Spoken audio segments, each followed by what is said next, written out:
di dua hal ini kira-kira. Yang pertama adalah untuk masalah kemudian di PBNU, saya berharap masing-masing pihak menurunkan egonya, kemudian islah dan mengadakan muktamar luar biasa atau muktamar yang dipercepat. Yang kedua adalah mengajak pada para kiai, para ustadz, mari kita sadar, kita cinta tanah air, kita cinta kepada para ulama-ulama Nusantara yang selama ini telah mengajarkan kepada kita semuanya. Itu saja. Assalamualaikum warahmatullahi wabarakatuh. Jadi ada dua istilah company kalau istilah saya. Company Belanda, yang kedua company setelah kemerdekaan, yaitu komplotan, pendusta dan penipu. Ini yang harus kita bersihkan dari negeri ini, karena jangan ada dusta di antara kita. Siapapun kita, mau orang Jawa, orang Sunda, orang mana saja, jangan sampai jadi company, komplotan, pendusta dan penipu. Karena itu akan dihadapi oleh rakyat Indonesia sebagaimana mereka telah menghadapi Belanda dulu, company generasi awal. Nah, saya ingin mendengar dari pernyataan dari Kiai Imad secara langsung, karena beliau sudah lebih dari 2 tahun ini keliling ke seluruh Nusantara dengan segala hiruk pikuknya, karena kita tidak sempat ngobrol langsung, paling-paling cuma ya kabar-kabar WA. Kita ingin mendengar penjelasan langsung bagaimana perjalanan hiruk pikuk dan Sudah sampai mana? Sampai di mana, sudah dapat berapa keranjang ikan dari lautan yang antum jala itu. Saya kira kita perlu mendengar itu. Baik, terima kasih guru saya Syekh Haji Raden Syarif Rahmat SPU, ketua saya, ketua DKMN dakwah Kiai Mubalik Nusantara, Kiai Abdul Qator, Kiai Saifuddin Aman, para kiai yang lain yang hadir di pondok pesantren yang barokah Nurul di Pondok Cabe. Mengenai nasabah Balawi ini sudah inkita antaman bila raibin wala syakin, bahwa Balawi ini memang bukan keturunan baginda Nabi besar Muhammad sallallahu alaihi wasallam, tanpa ada keraguan sedikit pun bahwa Habib Rizik itu bukan keturunan baginda Nabi, bahwa Habib Taufik Segap itu bukan keturunan Nabi, bahwa Bahar Sumat itu bukan turun Nabi, bahwa Lutfi bin Yahya itu bukan turun Nabi. Ini sudah qat'an taman bila syakin wala raibin. Dari mana kesimpulan itu? Dari berbagai macam aspek. Pertama, dari aspek ilmu nasab. Tidak ada satupun kitab nasab dari mulai abad ke-4 sampai abad ke-9 yang menyatakan bahwa Fakih Muqaddam leluhur Balawi ini adalah keturunan Nabi. Tidak ada yang menyatakan bahwa Muhammad Sahib Mirbat keturunan Nabi, ini tidak ada. Itu semua baru muncul pada tahun 895 Hijriah ketika Ali bin Abu Bakar As-Sakran menulis sebuah kitab namanya Al-Burqatul Musyiqah, yang di situ dia mengaku bahwa dia dan keluarganya merupakan keturunan Nabi. Dari sisi ilmu sejarah, historik, dari historis itu dapat ditegaskan melalui kajian kitab-kitab sejarah yang ada sejak nama Ubaid yang diasumsikan dia wafat tahun 383. Kita lihat di buku-buku sejarah di tahun itu terus sampai ke 895 Hijriah, tidak ada buku sejarah satupun yang menyebut nama Ubaid, kemudian nama Alwi, nama Muhammad, nama Alwi, nama Ali Kuali Qasam, Sahib Mirbat, Fakih Muqaddam. Semuanya adalah saksiyatun wahmiyah, adalah tokoh-tokoh fiktif yang tidak pernah ada dalam sejarah. Dia diciptakan oleh Ali bin Abu Bakar As-Sakran pada 895 Hijriah untuk menyambungkan nasabnya dengan Ahmad bin Isa yang ada di tahun 345 Hijriah. Karena ada turunan Nabi namanya Ahmad bin Isa di tahun 345 Hijriah, dia ada di 895 Hijriah, ini perlu ada nama-nama sampai ke Ahmad bin Isa itu. Maka diciptakanlah nama-nama mulai dari buyutnya. Kalau bapaknya ini masih ada. Bapaknya namanya Abu Bakar As-Sakran, ini terbukti sosok historis. Kemudian kakeknya namanya Abdurrahman As-Sigaf, ini sosok historis dan itu terbukti ditulis oleh Al-Makrizi di dalam sebuah kitabnya bahwa dia sosok historis. Tetapi mulai dari bapaknya Abdurrahman As-Sigaf yang namanya Maula Dawila, kemudian Ali, Alwi, Muhammad Baqi Muqaddam, Ali, Muhammad Sahib Mirbat, Ali Kuali Kuasam, Alwi, Muhammad, Alwi, Ubed, ini adalah sosok-sosok yang wahmiyah, sosok-sosok yang tidak pernah dilahirkan oleh manusia, kemudian nama ini diciptakan sebagai penyambung sulam untuk nama Ali As-Sakran bisa disambungkan dengan Ahmad bin Isa tanpa adanya referensi dari kitab-kitab sebelumnya, baik kitab nasab maupun kitab sejarah.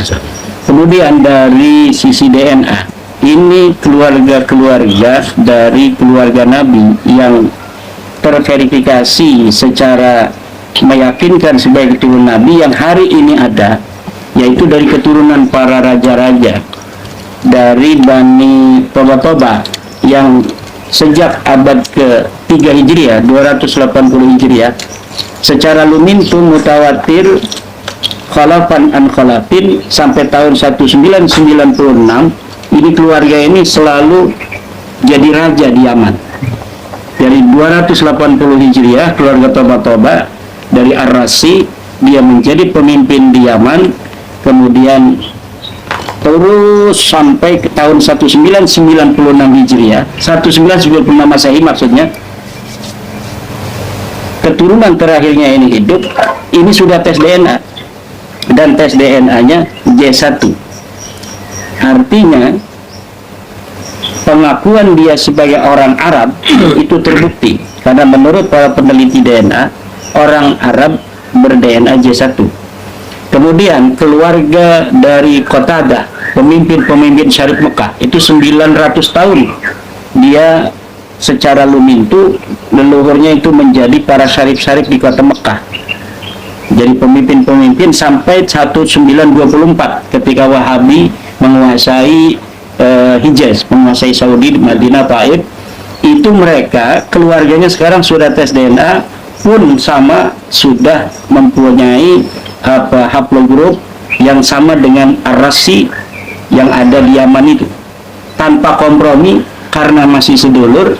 Kemudian mempunyai kakek bersama 1300 tahun yang lalu, yaitu Sayyidina Ali, sama-sama memiliki penanda genetik Sayyidina Ali J10500 dari keluarga Ar-Rasi.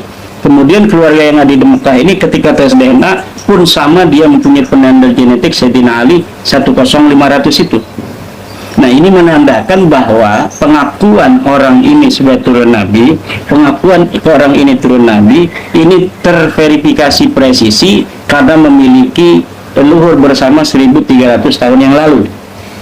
Nah, kemudian dari keluarga Husain yang ada di Mesir, dari keluarga Al-Qandil, itu keluarga ini secara turun-temurun berada di Mesir, menjadi keluarga kerajaan juga di Mesir sampai adanya demokratisasi di Mesir. Dia juga sudah tes DNA dan sama memiliki haplogrup yang sama J1 dengan penanda genetik Sayyidina Ali 10500 dan penanda genetik Sayyidina Husain. Kemudian keluarga yang ada di Irak, keluarga yang sekarang ini menjadi pemegang kunci makam Sayyidina Husain di Karbala, itu dia sudah tes DNA dan tes DNA-nya sama. Ini tanpa kompromi, orang-orang masing-masing melakukan tes DNA, tapi karena memiliki leluhur yang sama, kemudian haplogrupnya sama, haplogrup laki-lakinya itu. Jadi sudah dapat diidentifikasi secara ilmiah bahwa keluarga Nabi harus memiliki penanda genetik, satu penanda genetik orang Arab Ismaili, yaitu J1. Dia harus mempunyai penanda genetik orang Quraisy JL859, dia harus mempunyai penanda genetik keluarga Sayyidina Ali, karena keturunan Nabi melalui Fatimah harus berhaplogrup yang sama dengan Sayyidina Ali, yaitu J10500. Lalu tiba-tiba Balawi yang ada di Indonesia dan di Yaman tes DNA. Sudah 180 orang tes DNA. Itu tes DNA-nya haplogrupnya G. Artinya apa haplogrup G ini? Kalau diurut dengan keluarga yang ada di Yaman dari Ar-Rasi, keluarga kerajaan Yaman di Ar-Rasi sana, kemudian keluarga Bani Qatadah yang ada di Mekah, juga yang ada di Mesir dari Bani Qandil, dan yang ada di Irak dari pemegang kunci daripada makam Sayyidina Husain. Kemudian ditambah keluarga Al-Muhanna yang ada di kota Madinah Al-Munawwarah yang mempunyai penanda genetik yang sama, yaitu penanda genetik Sayyidina Ali. Ini orang Balawi ini kalau diurut ke atasnya, apakah dia memiliki kakek bersama 1300-an yang lalu? Tidak. Mereka akan menyatu dengan keluarga Nabi Muhammad itu nanti 45.000 tahun yang lalu.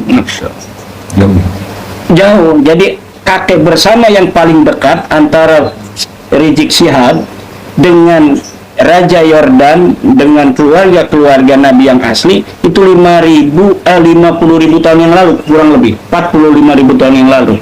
Ini menandakan bahwa mereka bukan keturunan Nabi, tapi juga mereka bukan orang Arab, bukan keturunan Nabi Ibrahim alaihissalam. Lalu kalau sudah demikian, orang-orang yang masih mengakui hanya berbasis husnudzon itu bagaimana? Ya jelas haram hukumnya. Karena dzon itu bisa digunakan ketika belum ada bukti, belum ada bayyinah. La ibarata bi dzannil bayyin khata'uh, tidak bisa lagi dzon itu diambil kalau sudah jelas salahnya. Dan ini sudah jelas salahnya. Dan kalau Yai Syarif, Yai Abdul Mujib bertanya, sampai di mana di Indonesia ini? Saya memiliki basis data melalui survei dari beberapa lembaga survei yang sebenarnya ini bersifat survei internal. Itu ada yang sudah sampai 70% orang yang dulunya percaya. Ini hanya orang yang dulunya percaya sebagai Habib turun Nabi. Kalau yang dulunya nggak percaya kayak orang Muhammadiyah alias ini nggak dimasuk baru survei. Orang yang dulunya percaya dari kaum Mahdiyin bahwa Habib itu dulu adalah keturunan Nabi, 70% sekarang sudah tidak percaya lagi. Kalau berbasis digital, jadi ada juga survei digital berbasis YouTube, Facebook, Twitter yang sekarang jadi X, Instagram, itu baru 63%.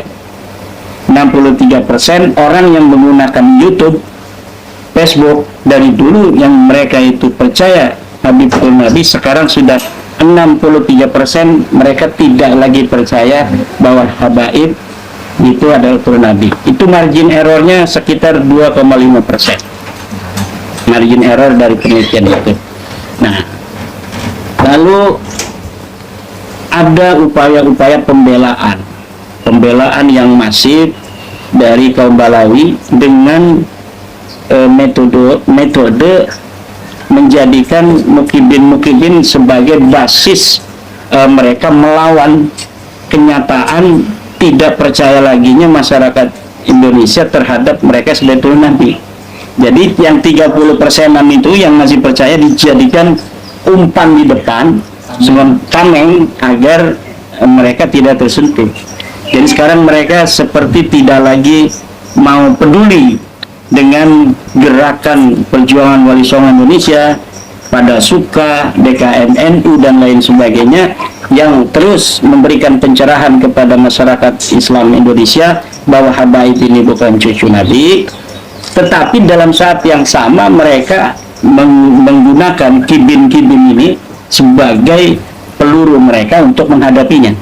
Jadi nanti akan dibenturkan antara orang yang memberi pencerahan dari kita dengan para kibin-kibinnya itu. Jadi mereka sudah tidak mau lagi secara terang-terangan untuk mengcounter baik secara ilmiah maupun secara apa misalnya dengan sumpah serapah, ini sudah tidak ada dari habaibnya langsung.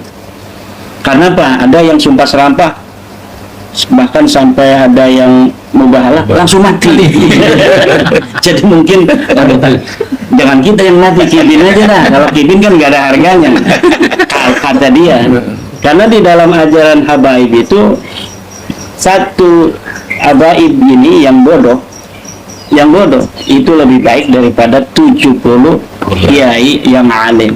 Ini adalah sebuah ajaran yang khas dari kaum Balawi yang ada dalam kitab mereka, seperti dalam kitab Al-Manhajusawi karangan Zain bin Sumer.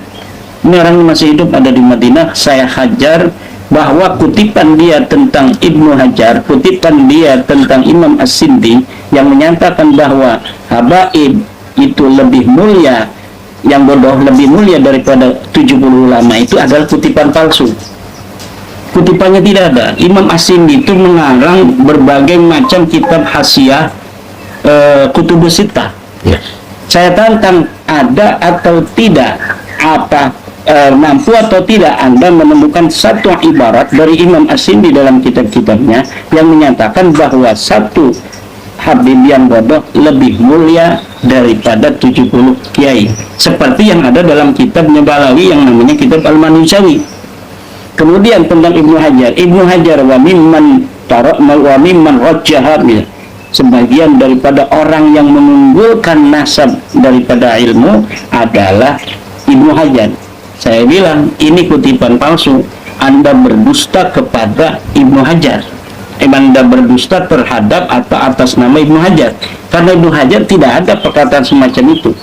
Di dalam kitab Al-Manhajusawi itu dikatakan bahwa ia mengutipnya dari kitab Fatawa. Saya cari dalam kitab Fatawa, dua Imam Ibnu Hajar mempunyai kitab Fatawa, dua-duanya tidak ada sebuah ibarat yang menyatakan satu habib yang bodoh itu lebih mulia daripada 70 kiai, daripada 70 ulama. Yang ada justru sebaliknya. Ibnu Hajar menyatakan ilmu lebih mulia daripada nasab, termasuk nasab Nabi Muhammad sekalipun. Kenapa?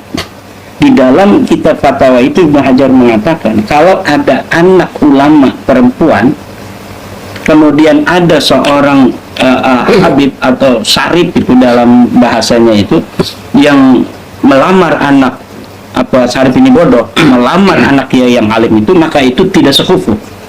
Artinya Ibnu Hajar mengunggulkan perempuan anak orang alim lebih mulia daripada syarif ini. Syarifnya yang asli juga, apalagi yang palsu kayak Balawi. Yang asli saja, misalnya anak Raja Yordannya bodoh misalnya, karena pangkat dunia ini nggak diambil, nggak ada di dalam kafah.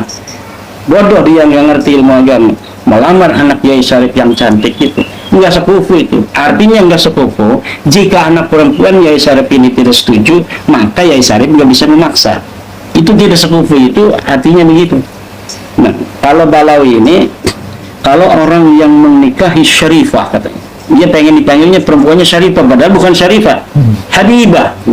Habibah aja itu dipermasalahkan, habibah aja kan, jangan pakai kaf, bil kaf la bil ha, habibah. Kalau menikahi kabibah, katanya itu akan dianggap berzina selamanya, dan dia bisa bertobat hanya jika bisa mengembalikan keperawanan. Nah, ini adalah sebuah ajaran yang menyimpang dari ajaran Islam. Karena apa? Pangkatnya dia bukan anak camat-camat Tacan ditarimnya. Nah, kalau bangsa Indonesia ini adalah keturunan para orang-orang mulia, orang-orang besar, orang-orang yang punya integritas di masa lalu, bisa menyatukan Asia Tenggara dengan kerajaan Majapahit. Mereka bukan siapa-siapa di Yaman. Keluarga Raja Yaman itu Al-Kathiri, yang ada di Indonesia ini Al-Kathiri itu keluarga raja. Al-Yafi'i itu keluarga raja-raja. Kalau Yamannya Yaman San'a itu Ar-Rasi, itu keluarga turunan Nabi asli. Nah, kalau yang ada di Hadramaut itu Al-Yafi'i dan Al-Kathiri, itulah turunan raja. Kalau Balawi camat saja bukan ditarik. Ini turunan Nabi bukan, turunan raja bukan, ulama juga ternyata fiktif. Faqih Muqaddam tidak ada. Siapa orang yang bisa membawa sebuah dalil dari kitab sebelum abad 9 yang menyatakan Faqih Muqaddam pernah hidup dalam dunia, sampai sekarang tidak ada yang bisa untuk membawanya. satu kitab sejarah, apalagi kitab nasab. Kitab sejarah pun nggak ada, karena memang dia adalah syakhsun wahmiyatun, sosok yang fiktif, sama di Indonesia dengan Sangkuriang, sama dengan apa namanya Malin Kundang di Sumatera Barat. Sosok yang diciptakan untuk dijadikan i'tibar bagi kita dalam menasihati anak, gitu kan. Nah, lalu ada orang yang mengaku turunan Malin Kundang, lalu ada orang yang mengaku turunan Sangkuriang dari Dewi Sumbi, dan bapaknya namanya Tumang misalnya. Lah ini kan aneh gitu.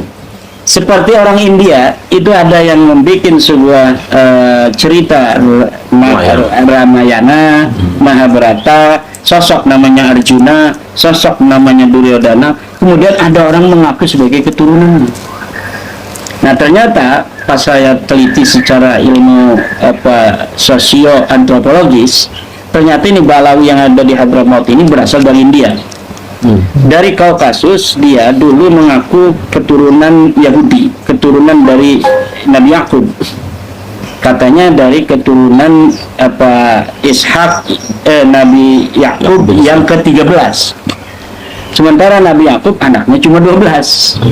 Nah, dia mengatakan dia anak ke-13. Masuklah agama Yahudi, dia membentuk sebuah kerajaan yang namanya kerajaan Khazar. Dihajar oleh orang-orang Rus dan Mongol pada abad 10, kemudian menyebar di seluruh dunia. Di antaranya pergi ke India. Di India ada yang masuk agama Hindu. Itu suku Kalas atau suku Fasan. Nah, itu suku yang memasuki agama Hindu, dia mengaku turunan Duryodhana. Ada juga dari orang-orang Khazar itu di India yang kemudian dia tidak beragama, yaitu dia memilih animisme di sana. Nah, itu dia tetap mengaku keturunan Alexander Agung. Jadi dia di mana saja berada dalam komunitas apapun, maka dia akan mengakui nasab yang paling mulia di komunitas itu. Ketika ada yang masuk ke agama Islam, maka mereka mengaku sebagai keturunan orang mulia di agama Islam. Itu siapa? Nabi Muhammad. Kalaulah Nabi Isa itu punya anak, mereka juga akan ada yang masuk agama Kristen dan mengaku sebagai turunan Nabi Isa alaihissalam itu. Untungnya agama Kristen tidak ada Nabi Isa punya keturunan, sehingga sedikit dari mereka yang masuk agama Kristen, karena di sana mereka tidak akan bisa mengaku sebagai keturunan Nabi Isa. Walaupun sekarang ada kayak Taufik Segaf itu punya salah seorang keluarga namanya Thomas Asegaf, itu masuk agama Kristen. Ada itu dari keluarga Segaf itu yang keluar dari Islam dan masuk Kristen. Sedangkan Ibnu Hajar Al-Haytami dalam kitab fatwanya juga mengatakan bahwa akadu an ajzima, aku hampir menetapkan bahwa tidak ada keturunan Nabi yang akan masuk agama lain selain agama Islam. Jadi mahdul kufri itu bagi turunan Nabi itu tidak ada. Yang kedua, turunan Nabi tidak mungkin berzina. Yang ketiga, turunan Nabi tidak mungkin sodomi. Sedangkan dari Balawi ini banyak, coba lihat di media online itu, yang berzina banyak, yang sodomi juga banyak, yang masuk Kristen juga banyak. Hada yadullu ala annahum laysu min dzurriyyati Rasulillah sallallahu alaihi wasallam bil marra. Tidak ada lagi jalan. Ainal mafar, aina tadhhabun. Tidak ada lagi jalan bagi mereka untuk berlari, tidak ada lagi jalan mereka untuk berjalan, kecuali hanya satu, mengaku, oke, kita bukan turun Nabi, tapi kita ingin diakui sebagai bangsa Indonesia. Kiai Syarif Rahmat pasti welcome, Ki Abdul Mujib pasti welcome, Kiai Saifuddin Aman insya Allah menghentikan pembahasan tentang itu di dalam YouTube-nya. Kalau sampai mereka mengaku, oke, kita sekarang mengaku bukan turun Nabi. Tapi kalau diantara kita ada yang soleh, tidak apa-apa kan, nanti akan sama-sama dengan kiai, tidak apa-apa. Tapi jangan mengaku lebih mulia daripada kiai, daripada ulama. Karena nahnu ashabul ilmi, ay ashabul qaul bi fadilatil ilmi, la ashabul qaul bi fadilatin nasab. Indana al ilmu aqwa wa afdal minan nasab. bahwa bagi kami ilmu itu lebih utama daripada nasab, walaupun kami juga menjaga nasab. Kami menjaga nasab, kami juga mengetahui keluarga-keluarga kami, tetapi tidak mengandalkan nasab dan tidak mengumpulkan nasab daripada ilmu. Siapa orang yang berilmu walau bukan dari keluarga kami, walau kami tidak mengetahui dia keturunan siapa, kami tetap hormati dan muliakan dia, dan kami angkat dia melebihi keluarga kami yang kita tahu nasabnya. Kalau keluarga kami itu tidak punya ilmu, inilah yang harus kembangkan, dan ini adalah ajaran Islam yang sesungguhnya. Tidak boleh kiai-kiai itu dari manapun kiai, pondok pesantrennya ribuan, puluhan ribu, kemudian menjadikan nasab lebih mulia daripada ilmu. Buat apa Anda ngajarin ngaji ke santri-santri itu kalau Anda mengatakan bahwa nasab lebih mulia daripada ilmu? Toh tetap nanti santri Anda itu akan jadi mukibin yang dihinakan oleh orang-orang yang Anda yakini sebagai turun Nabi, padahal dia bukan turun Nabi. Jadi ajaran yang menyatakan bahwa nasab lebih mulia daripada ilmu adalah ajaran Dajjal yang akan menjadikan manusia itu tidak lagi menghormati sayang, tidak lagi menghormati akal, tidak lagi menghormati ilmu pengetahuan. Tinggal nanti kita bikin aja sebuah rekayasa untuk kita juga menjadi orang yang mengaku nasab seperti itu. Satu generasi seperti Ali As-Sakran masih dia remang-remang, orang tidak percaya di aman itu. Dia berikan sebuah sejarah di dalam kitabnya itu, banyak orang yang hasud dengki tidak mempercayai nasab dia. Dia sendiri masih ragu nasabnya. Tapi ketika generasi kedua semakin kuat, generasi ketiga semakin kuat, karena generasi ketiga keempat tidak mengetahui keraguan daripada leluhurnya itu. Nah, nanti akan seperti itu, banyak orang-orang yang akan memalsukan nasab karena ada orang-orang pengusung, kiai-kiai yang mengusung bahwa nasab lebih mulia daripada ilmu. Nah, jenderal tunduk pada orang yang tidak lulus SD, jenderal polisi tunduk kepada orang yang tidak lulus SD, nggak punya pangkat apa-apa, kopral aja bukan. Jenderal TNI ada karena dia ini ingin dekat dengan Nabi, ingin cinta dengan Nabi. Ada kiai-kiai agen-agen Dajjal yang mengakui nasab yang tidak terverifikasi secara ilmu nasab, tidak terverifikasi secara ilmu sejarah, tidak terverifikasi secara DNA, diyakini sebagai turun Nabi hanya lewat husnudzon. Ini agen Dajjal yang dengan dialah kemudian orang-orang jahat ini akan bisa menjalankan aksinya menipu umat Islam, baik umat Islam yang awam maupun umat Islam yang berpangkat. Karena umat Islam itu pangkatnya tinggi pun kalau dia ini rohaninya kuat, dia ingin dekat dengan Nabi. Oh, ada jalan yang lebih mudah, lebih gampang mendekati Nabi, yaitu menghormati keturunannya. Kebetulan ada orang yang mengaku turun Nabi. Lah, akhirnya dia punya uang berapapun dikasih, dia punya proyek apapun dikasih. Dan ini yang akan terjadi, wahai para kiai-kiai yang saya muliakan, jika Anda berhusnudzon tanpa punya dalil apapun Anda, kemudian Anda berfatwa kepada santri-santri Anda bahwa tetap harus mencintai habaib, sementara habaib itu bukan cucu Nabi. Mana dalil Anda yang menyatakan habaib cucu Nabi? Kalau Anda punya dalil, keluarkan.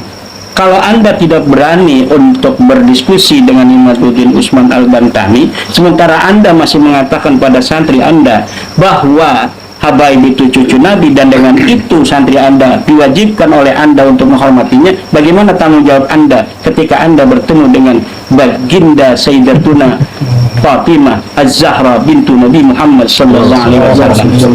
Karena secara ilmu DNA, ketika orang yang hari ini mengaku keturunan Nabi sama-sama, DNA-nya beda-beda, haplogrupnya, ini menunjukkan bahwa Siti Fatimah punya suaminya dua. Ini berarti sama saja dengan menuduh Siti Fatimah Az-Zahra itu berselingkuh. Na'udzubillah subhanallah. Karena haplogrup itu Nabi Ibrahim, haplogrupnya J1. Dia punya istri 2, 3, semuanya kalau laki-laki anaknya sama haplogrupnya J1 sampai hari ini. Kalau Rumel Abbas mengatakan selama belum ada DNA langsung dari tubuh Rasulullah, maka itu hanya bersifat dzan. Anda itu ngomong sebenarnya paham. Kita bisa mengetahui jaraknya bulan tanpa ngemeterin kita langsung. Berarti itu hanya don. Tetapi kenapa don jaraknya bulan dengan bumi itu bisa diyakini secara presisi oleh para alim ulama, oleh para cendekiawan? Karena ada ilmunya. Jarak bumi dan bulan tidak ada yang meterin, tapi ada yang mengatakan sekian ribu kilometer. Nah, kalau otaknya Rumel Abbas ini yang ingin kita bawa, ingin kita ambil, maka selama belum memeterin dari bumi ke bulan, maka itu hanya bersifat don dan tidak wajib dipercaya. Karena metodologi DNA itu, kalau hari ini ada orang 4 yang mengaku anak dari Kiai Syarif Rahmat atau ayahnya Kiai Syarif Rahmat yang sudah meninggal dunia, sementara Kiai Syarif Rahmat punya saudara, untuk mengetahui DNA ayah Kiai Syarif Rahmat itu tidak usah membongkar kuburan ayahanda daripada Kiai Syarif Rahmat, cukup ambil DNA Kiai Syarif Rahmat dan ketua MUI di Ciamis itu kakaknya Kiai Syarif Rahmat, diambil kemudian dicocokkan, oh sama ini misalnya J1, berarti haplogrupnya J1. Karena anak-anaknya yang diyakini secara sah sudah tes DNA. Begitu pula seterusnya ke atas, karena haplogrup itu tidak akan mengalami perubahan untuk satu masa tertentu. Dan para ahli nasab, para ahli genealogi, para ahli DNA, Nabi Ibrahim sampai sekarang belum mengalami mutasi perubahan haplogrup. Kalau orang yang mengaku itu Nabi Ibrahim pun dari orang-orang Yahudi asli, dari keturunan Nabi Ishak, Nabi Yakub, hari ini sama dengan keturunan Nabi Muhammad itu, haplogrupnya J1. Ada seorang profesor di BRIN, namanya Profesor Ari Kem, yang pernah diundang oleh Kiai Syarif Rahmat, dia sudah tes DNA, dia J1. Dia bukan turunan Arab, dia keturunan Jerman. Dia keturunan Yahudi dari Nabi Ishak alaihissalam. Haplogrupnya J1. Nah, kalau orang yang haplogrupnya J ngaku turun Nabi, orang haplogrupnya C ngaku turun Nabi, pasti di antara salah satunya ada yang palsu. Yang palsu siapa? Yang palsu G. Karena apa? Karena yang J1 ini milik orang-orang yang mengaku turun Nabi dari ilmu nasabnya terverifikasi. Keluarga Raja Mekah, Syarif Aun Rafiq, keluarga Raja di Madinah Al-Muhanna, keluarga di Toba-Toba, Ar-Rasi, Al-Qasim Ar-Rasi, Yahya Ar-Rasi, itu sampai 1996 dari 280 Hijriah. Turun-temurun jadi raja 1200 tahun atau 1000 berapa itu dari 280 Hijriah. 1200 tahun. Tidak ada putus dan tidak ada jeda keluarga mereka jadi raja. Dan raja itu berganti dari anak, dari ayah ke anak, dari ayah ke adik, dari adik ke anak laki-laki, begitu aja. Tidak mungkin ada haplogrup yang keluar daripada itu. Maka kalau si G ini nggak ada ini, yang G lain itu keluarga-keluarga, satu saja. Coba yang G lagi sebutkan siapa dari keluarga yang merupakan keluarga yang turun-temurun menjadi raja di Mekah, raja di Madinah, raja di Mesirnya ada. Nah, jadi para kiai-kiai kita ini yang masih memaksa kiai-kiai itu pada santrinya untuk mengakui nasab Balawi, ini dia akan berbahaya kalau ketemu Nabi besar Muhammad SAW dan ketemu Sayyidatuna Fatimah Az-Zahra. Karena apa? Malu nih dia nanti. Dia mengatakan Imaduddin Usman, Kiai Syarif Rahmat, Kiai Abdul Mujib, Syaifuddin Aman itu sebagai pembenci kedurian Nabi. Ente yang benci durian Nabi yang asli.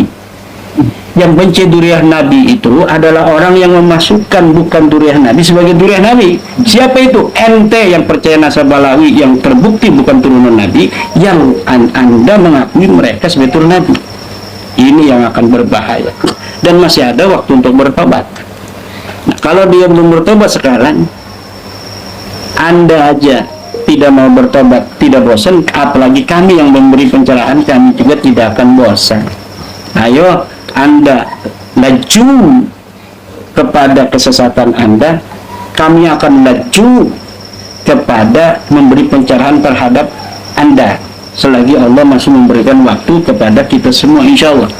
Karena apa? Dari zaman Nabi Adam sampai sekarang akan terus ada dakwah Kiai Mubalik NU NU ini Nusantara. Sebenarnya kenapa namanya DKM NU? Tak ada NU-nya karena kami mencintai NU sebenarnya. Kemudian mencintai Nusantara. Udah. Kalau DKM NU takut dimarahin karena mau PBNU. Kalau misalnya DKM Nahdlatul Ulama, kita takut dimarahin. Oh, bawa-bawa NU ya, kan gitu ya. Udah, kita pakai akronimnya Nusantara. DKM, dakwah Kiai Mubalik Nusantara, dan kita udah bertahun-tahun memberikan pencerahan terhadap umat. Kita sudah berapa kali di sini rapat di rumah Kiai Syarif Rahman, rapat juga di pesantren Yusuf Mansur pernah yang ada di kota, dan sudah banyak yang dilakukan. Di antaranya hari ini kita rapat untuk bagaimana kita ikut serta dengan pemerintah dalam rangka menyadarkan saudara-saudara kita dari ketergantungan narkoba, memberikan sumbangsih tenaga dan pemikiran untuk bagaimana mengurai cara yang paling tepat agar banyak anak-anak kita yang tersadarkan dari narkoba. Nah, ini narkobanya secara fisik dengan narkoba sihir galau itu mirip, dan sama-sama harus diberikan pencerahan agar semuanya dapat membebaskan diri dari ketergantungan. Jadi dua-duanya kayak nikotin, ada ini nikotin apa namanya? Yang membuat dia itu terus ketergantungan apa tuh kalau narkoba? Candunya kan. Nah, ini orang yang seperti ini, begini ya Syarif. Ada haul solo. Ada haul solo, kiai udah nggak percaya nasabnya, tapi dia masih haul solo karena dia merasa bahwa selama ini Allah memberikan barokah, banyak duitnya, banyak santrinya, karena dari dulu dia haul solo. Dia merasa bahwa karena haul solo inilah dia banyak santrinya, banyak duitnya, padahal bisa jadi bukan karena itu, karena ada amal baik dari dia dan Allah tahu bahwa dia sanggup untuk menerima amanah santri ini, amanah uang ini, maka Allah berikan itu. Karena kalau orang-orang soleh diberikan uang, diberikan apa itu karena Allah tahu dia mampu. Kalau orang tidak soleh, nggak mampu pun Allah kasih yang banyak agar dia semakin jauh daripada Allah. Ada calon gubernur, calon wakil gubernur di Jateng.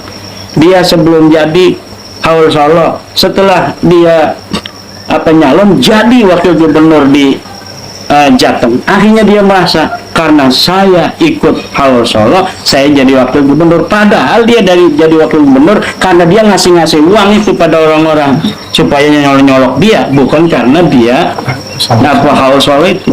Nah, yang semacam ini candu, ini akhus syirki, ini adiknya kesirikan, atau bisa disebut syirkun khafiyun. Maka hal-hal yang semacam ini harus kita berikan terus pencerahan tauhid yang hebat, kemudian akhlak-akhlak wali songo, ajaran-ajaran wali songo kita kembalikan, ajaran-ajaran Nusantara yang penuh budi pekerti, penuh kesantunan, rahmatan lil alamin, Islam wasatiyah yang diajarkan. Islam wasatiyah itu bukan ajaran NU ANSI yang baru hadir hari ini, bukan ajarannya Kemenang. Islam wasatiyah moderatisme sudah ada sejak Wali Songo, bahkan sejak pertama kali para dai datang sebelum Wali Songo sudah melihat ini watak orang Jawa ini gagah perkasa, dia memiliki nilai-nilai kebudayaan yang tinggi. Nggak bisa kalau kita ajak mereka untuk masuk Islam dalam pada saat yang sama kita ajak mereka meninggalkan kebudayaan Jawanya, kebudayaan Acehnya, kebudayaan Dayaknya, nggak bisa. Maka mereka melihat secara antropologis dan ruhiyah bahwa mengajak orang Jawa imannya saja, tapi agamanya kita biarkan selama tidak bertentangan dengan syariat yang universal, kita welcome dengan kebudayaannya.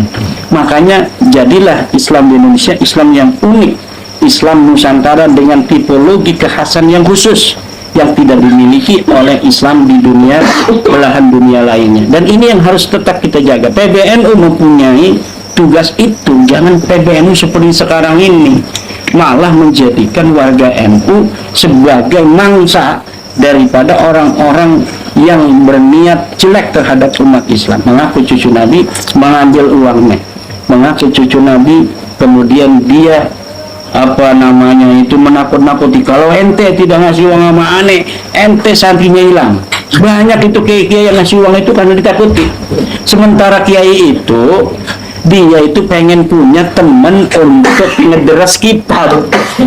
Dia takut ini kalau saya ngaji sendirian gitu, nanti nggak ada yang dengerin. Makanya dia pengen punya santri bukan untuk gagah-gagahan, supaya ada yang nemenin kalau ngaji. Kalau istrinya aja, kadang istrinya kan marah-marah sama dia. Kalau dia lagi marah, kita nggak ngaji. Nah, karena itulah kiai takut. Akhirnya setelah kiai takut, memenuhi keinginan habaib yang dawir-dawir itu. Dan sekarang ini alhamdulillah ya, saya dapat laporan dari kiai-kiai di bawah, upaya-upaya dawir itu sudah 99% hilang. Betul. Alhamdulillah. Demikianlah. Itu kan intinya, hilangnya dawir itu nomor satu tuh. Mungkin hal-hal lain nanti kita akan terus usahakan. Makasih Yai Syarif, Yai Abdul Majid. Ya, saya ingin nambah sedikit tentang beberapa persoalan yang selama ini diangkat di tengah masyarakat, dijadikan argumen untuk mempertahankan kebenaran sebuah nasab bagi satu kelompok manusia. Yang paling ramai itu adalah syuhrah wal istifadah. Syuhrah wal istifadah artinya adalah bahwa satu informasi tentang satu informasi yang benar, sesuatu ajaran misalnya, satu petunjuk, satu cerita, itu dianggap sebagai sebuah kebenaran manakala sudah viral kalau bahasa sekarang ini. Saya mencoba mengorek-orek karena bagaimanapun juga kita harus kembali pada Quran dan Sunnah sebagai pegangan utama kita. Kalau kita baca Quran misalnya, banyak syuhrah wal istifadah yang kemudian ditolak oleh Al-Quran. Misalnya tentang apa namanya, Nabi Isa. Dan Nabi Adam dulu, Adam dan Hawa itu ada ayatnya, falamma apa namanya, falamma asqalat dawlahuma lain ataitana salihan lanakuna minasyakirin falamma atahuma ja'alahu salihan ja'ala lahu syuraka fima atahuma fata'ala ma yusyrikun. Dikatakan bahwa dulu, ini adalah At-Tabari dalam tafsir yang paling tua ya, tahun 310 wafatnya. At-Tabari mengatakan bahwa ada riwayat saat itu Adam dan Hawa asal lahir anak lahir meninggal. Akhirnya datanglah iblis namanya Al-Haris. Dia katakan kepada Hawa, ini yang percayaan istrinya, kalau suami belum, bininya dulu ditemuin. Kalau panjenengan pengen punya anak yang hidup, kasih nama anakmu nanti Abdul Haris, hamba si Haris ini. Akhirnya Hawa ketika hamil lahir dikasih nama Abdul Haris. Itu ada di kitab Tabari, tafsir At-Tabari. Bahkan hampir semua kitab tafsir yang klasik itu ada. Dan itu sudah, ya katakan syuhrah wa istifadah lah. Tetapi Ibnu Katsir melakukan kajian di sini sudah masuk abad ke-6, 6 ke abad. Ini hoax, ini sisipan, ini susupan yang tidak bisa diterima. Nah, tentu pada awal-awal ketika dia munculkan itu akan timbul apa, semacam kaget pro kontra. Tapi hari ini selesai bahwa hadis itu palsu. Tidak mungkin Adam dan Hawa memberikan anaknya atas dasar petunjuk dari setan. Masuk jadi muridnya setan. Nah itu syuhrah wal istifadah. Juga kasus misalnya tentang anak Ibrahim yang disembelih. Itu syuhrah wal istifadah. Bahkan mayoritas sahabat Nabi meyakini bahwa yang disembelih itu adalah Ishak. Silakan cek di tafsir Qurtubi misalnya, Al-Andalusi, Al-Maliki. Itu dikatakan bahwa mayoritas sahabat Nabi meyakini bahwa yang disembelih itu adalah Ishak. Dari mana? Dari kitab Taurat, kitab Kejadian. Dan persembahkanlah anakmu yang tunggal, yaitu Ishak. Kenapa namanya Ishak? Bayangkan sampai Rasul turun, sampai para sahabat Nabi ada, sampai para ulama abad ke-6 itu masih mayoritas mengatakan bahwa yang disembelih itu Ishak. Tapi kemudian Ibnu Katsir dan lain sebagainya mencoba menganalisa. Setelah disimpulkan, oh ternyata ini para sahabat, yaitu tadi husnudon dengan referensi ahlul kitab, husnudon bahwa ini kitab masih otentik, informasi ini dikritisi ketemu bahwa itu adalah cerita palsu, yang benar adalah Ismail. Kenapa? Berarti kalimat yaitu Ishak itu penambahan. Kenapa dimasukkan yaitu Ishak? Karena Ishak itu yang menurunkan Israel nantinya ke bawahnya itu, ya kan? Ishak menurunkan Yakub, Israel ke bawahnya. Sedangkan yang Ismail itu nanti menurunkan Muhammad SAW. Jadi dia ingin mengatakan bahwa pahlawan yang berjuang dulu itu mbah saya, gitu loh. Itu sebetulnya membelokkan sejarah. iya, tahrif, ya kan? Nah, Kemudian juga tentang Sulaiman misalnya. Sulaiman bayangkan berapa puluh tahun sampai datangnya Nabi Muhammad masih diyakini Sulaiman tukang sihir. Begitu Rasul datang mengatakan bahwa Sulaiman itu adalah seorang nabi, demo, marah mereka semuanya, keberatan. Karena syuhra wal sifadoh. 10 generasi meyakini bahwa Sulaiman itu tukang sihir. Wattaba'u ma tatul syayatin ala mulki Sulaiman wa ma kafara Sulaiman walakinna syayatina kafaru yu'allimuna an-nasa sihr. Yu'allimuna an-nasa sihr.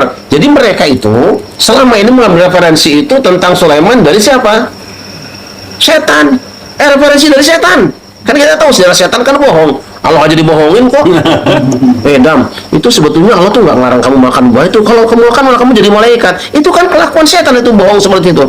Allah aja dibohongin, Nabi aja dibohongin, gimana rakyat biasa, gimana kiai, kan gitu. Dibantah oleh Quran bahwa sebenarnya bukan Sulaiman tukang sihir. Memang ada fakta di bawah kursi Sulaiman itu dulu diketemukan ada alat-alat sihir, tetapi itu yang masang dia juga, timnya dia yang memasukkan alat sihir karena sudah tidak punya kekuatan. Waktu Sulaiman sudah muncul, debat nggak berani, diskusi nggak berani, masukkan aja itulah. Begitu sudah meninggal dunia Sulaiman, dibongkar tuh. Wah, ini dia Sulaiman ahli sihir. Padahal yang masang alat sihir itu tim dia sendiri. Memang timnya solid mereka itu. Masih. Ya. Ini surah Al-Fatihah.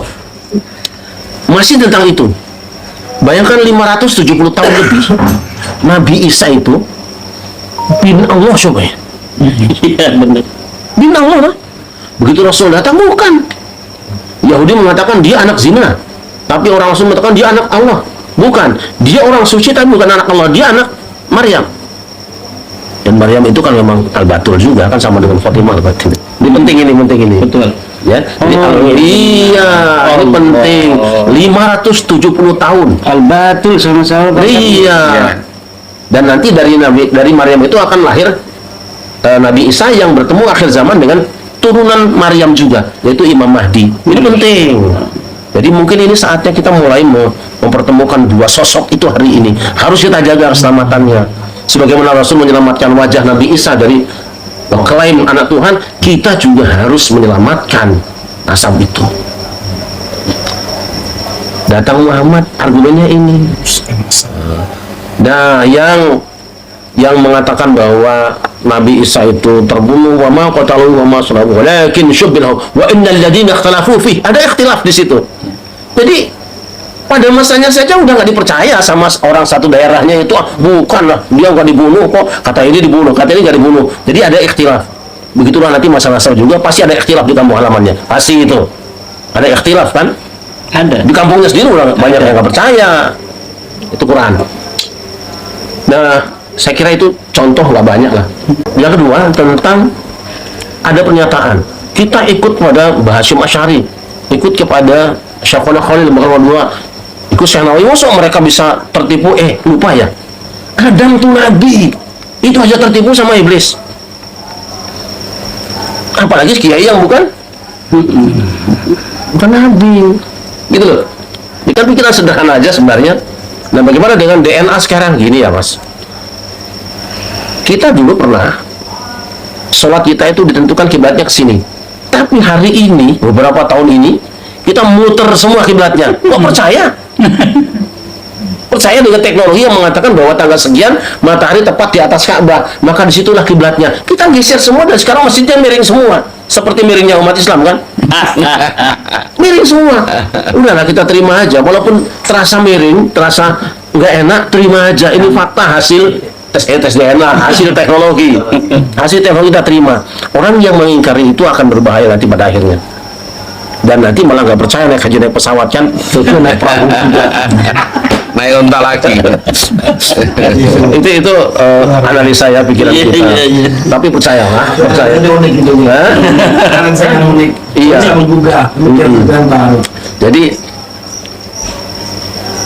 ada atau tidak ada Ibrahim. Nah, Ibrahim kan juga dia melakukan penelitian kan, tesisnya mengatakan bukan matahari bukan Tuhan, bulan bukan Tuhan, hanya Allah saja. Itu polemik ramai. Sudah terlanjur ada berhala kan? Sudah ada berhala. Berhala disikat sama Ibrahim sih. Ini tesismu ini aneh-aneh aja nih. Ayah kami semuanya abidin. budaknya dia. Bahkan bapak kamu juga. Bapak kamu juga itu kan dirut BUMN-nya. Badan usaha milik Namrud itu. Bapakmu, kamu kok nyimpan dari bapakmu? Tapi gini, ketika ternyata bapaknya tidak beriman juga, tetap Nabi Ibrahim memaafkan, namanya bapak kan, kita maafkan saja. Ya, dia akan berlalu dengan masanya, nanti juga akan turun, ya kan? Kan bapaknya waktu itu sebagai anggaplah surya lah, Suriah ya. surya. Nabi Ibrahim tamfid ya. Bukan, dia kader biasa aja. DKMN. Coba ya masalah PBN sekarang bagaimana baiknya? Ya ta'arudu tasakoto aja. Kita punya kaidah yang gampang kan, tapi gini, saya ada pikiran sedikit. Ketika Rasul wafat itu kan konflik ya, lalu terpilih Abu Bakar As-Siddiq. Ada pernyataan dari sahabat Nabi, salah seorang sahabat Nabi, pemilihan Abu Bakar memang fatah, tergesa-gesa. Walakin Allah waqa'a syarraha, tapi Allah menjaga umat ini dari dampak negatifnya. Ini tolong direnungkan bersama-sama. Kita renungkan bersama-sama apa yang harus kita lakukan, apakah MLB atau tidak. Takutnya MLB singkatan juga apa? Muhammad L bin Anu gitu. Dan NU-nya takutnya jadi nus gitu loh. Itu yang khawatirkan. Maka saya kira kita semua sebagai orang perlu jelas juga gitu. Dan di podcast saya juga itu yang ada kutipan anak khairun minhu. Iya tadi tasakoto kan, setannya kelompok khairun minhu jatuh juga setelah dia juga menjatuhkan terlebih dahulu, kan Adam dulu yang jatuhkan, jatuh setelah dia merasa khairun minhu. Tapi Adam dan Hawa juga jatuh karena apa? Karena urusan tambang lah, itu kan urusan tambang. Jadi ini urusan sombong nasab, kelompok pembela nasab, ini pembela tambang, itu dua-duanya jatuh, tidak masalah. Zaman dari khairun itu. Iya. Karena ada di Alfiah. Wajrur awin sib tabi'al ladin khafad kamub tagi jahin wa malan man nahada. Ya. Ya, itu jadi wajrur awin sib, rendahkan atau tinggikan tabi'al ladin khafad, orang yang mengikuti yang rendah-rendah itu. Kamub tagi jahin, seperti orang yang mencari pangkat. Wa malan, bukan wa malin, dibacanya wa malan man nahad, orang yang nahdoh. Man-nahad itu kan orang yang nahdoh. Ini jangan sampai ini maksud dari Ibnu Malik man-nahad ini ke Nahdlatul Ulama yang ada di PBNU sekarang. Makanya udah, kalau menurut saya islah yang paling realistis itu adalah MLB. Tapi MLB-nya bukan Muhammad Lutfi bin Yahya, tapi muktamar luar biasa. Di sana kalau ketua umum Persi Kramat Gus Yahya merasa bahwa yang dituduhkan tidak benar, dia bisa memberikan klarifikasi, bisa memberikan argumen, bisa memberikan data fakta bahwa dia tidak seperti yang dituduhkan. Begitu pula nanti Rais Am Persi Persi Sultan yang dianggap melanggar ADART dengan memecat ketum Persi Kramat yang tidak sesuai dengan kesepakatan muktamar itu di dalam ADART, itu juga bisa memberikan alasan-alasan di sana dalam muktamar luar biasa. Nah, cuma sekarang masalahnya ini bagaimana muktamar luar biasa sudah terpecah belah menjadi dua, sedangkan di dalam aturan harus ada unsur suriah dan unsur tanfidiyah.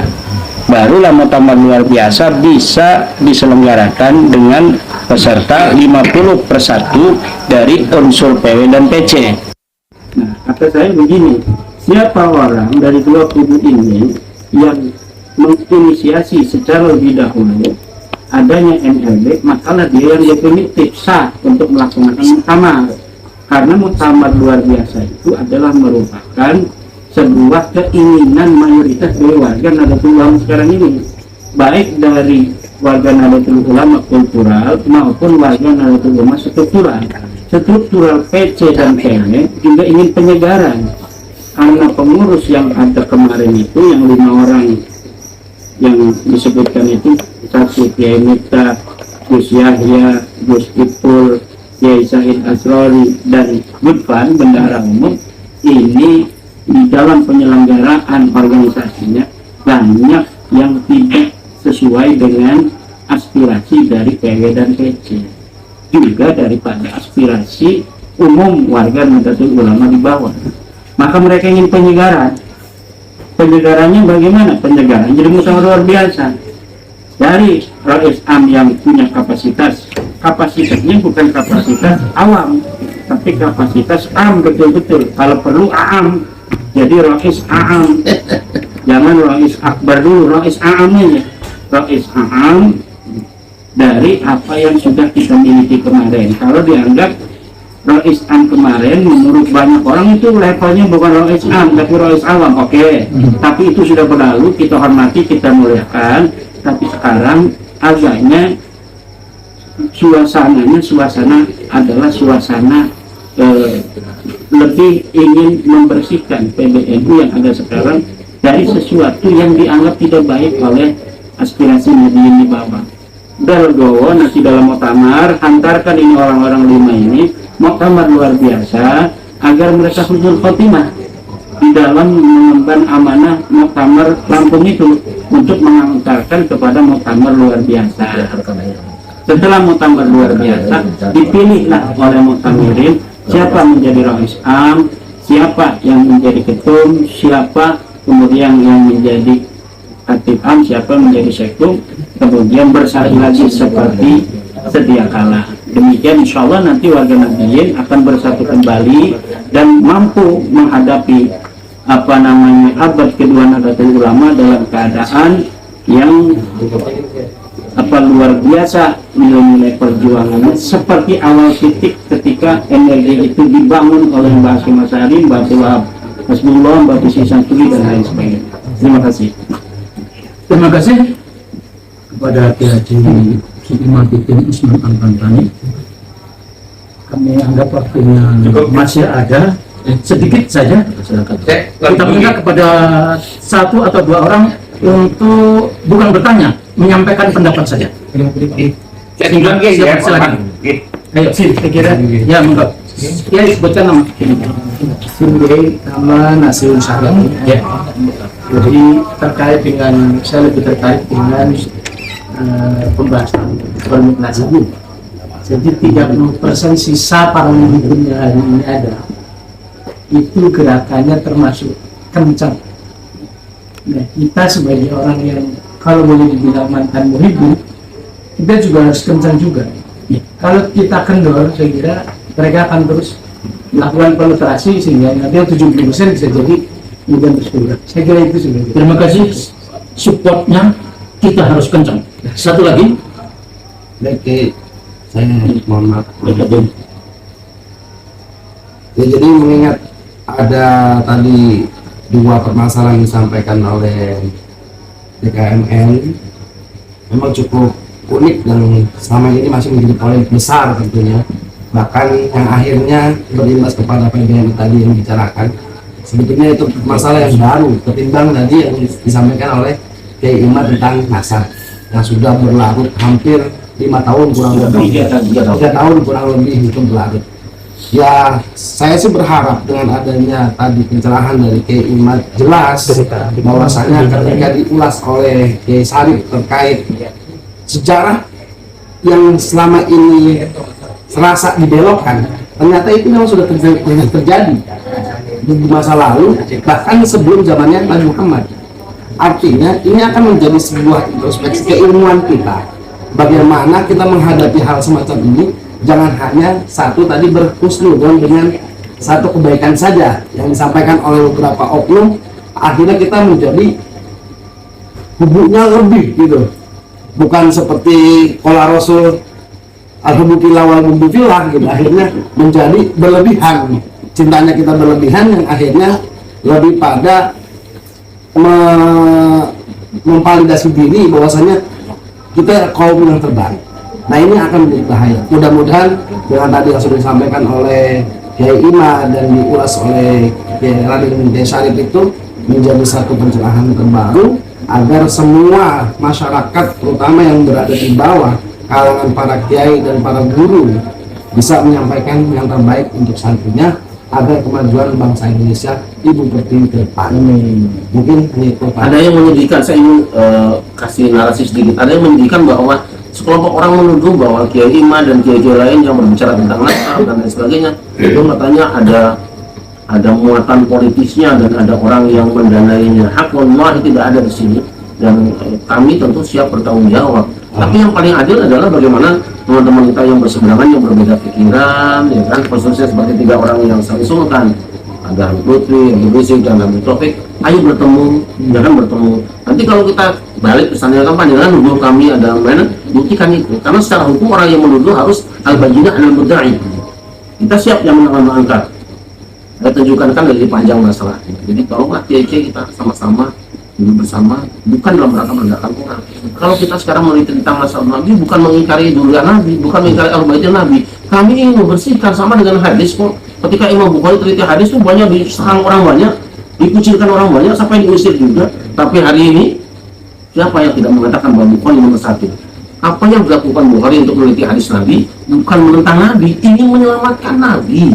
Pun yang dilakukan oleh Kiai Iman dan teman-teman sekalian ketika meneliti ulang tentang nasab yang berhubungan dengan Nabi, bukan menolak bahwa cucu Nabi tidak ada. Kami meyakini betul, tapi tentu tidak semuanya yang aku bisa dibenarkan. Patabayanu.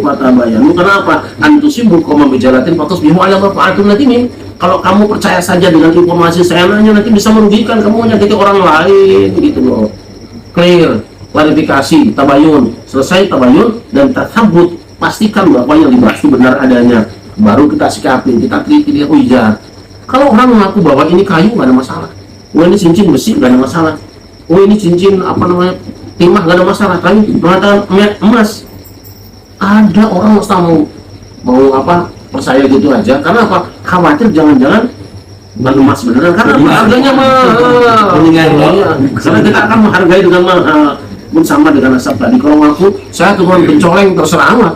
Saya nasabnya maling, ini terserah. Saya cucunya koruptor terkenal, ya syukur kalau ngaku. Untuk ngaku saya cucu Nabi, harganya mahal rek. Iya. Kita harus ada air rasanya, bumbu tesnya dia. Gitu. Saya kira itu aja lah.